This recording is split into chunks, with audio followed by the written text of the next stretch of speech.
Welcome back to Try It Tuesday, the series where I bring you a new sewing project to try every Tuesday. Today we are making crayon roll-ups. These are really great for on the go. I'm going to be using these to gift my kids some new crayons in their Easter basket. You could also make these bigger for a really nice set of drawing pencils as well if you have older kids. So here are all of my materials to get started. I am going to put the measurements up here so you guys can read them. So yeah, let's get started. First, I am just going to fuse a medium weight interfacing onto the back of one of the exterior pieces.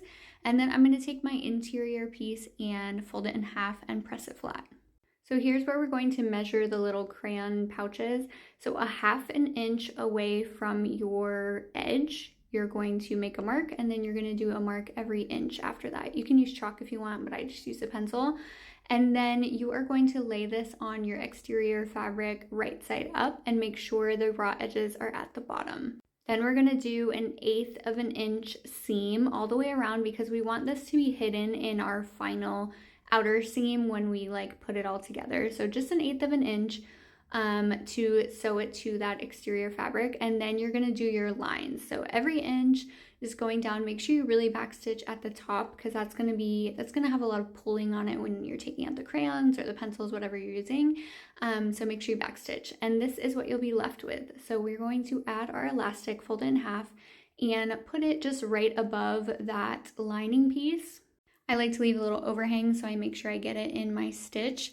And then we're going to put the exterior on top, right sides facing together, and we're going to sew a 1/4 inch all the way around, leaving about a 3 to 4 inch gap at the top so that we can turn it right side out. I just backstitch a couple times over the elastic just to make sure it's really secure. Here I'm just clipping corners and any excess, and then I'm going to turn it right side out. So like I said, I'm going to be putting these in Easter baskets with a new set of crayons my kids love to color. If you have older kids though, a sketchbook with pencils, you would obviously have to make these a little bit bigger, would be a really nice Easter basket filler as well. I just pressed it flat to make sure all of the seams were lined up, and then I'm going to top stitch the whole thing an 1/8 of an inch all the way around to give it a nice finished look, but also close up that gap that we left open at the top, and that is it. This is done. Super cute, super easy. These also fit the jumbo crayons, just so you know if you have younger kids, and then these roll up and you can just kind of throw them in your purse, take them to restaurants, do whatever you need to do, and that is it. Okay.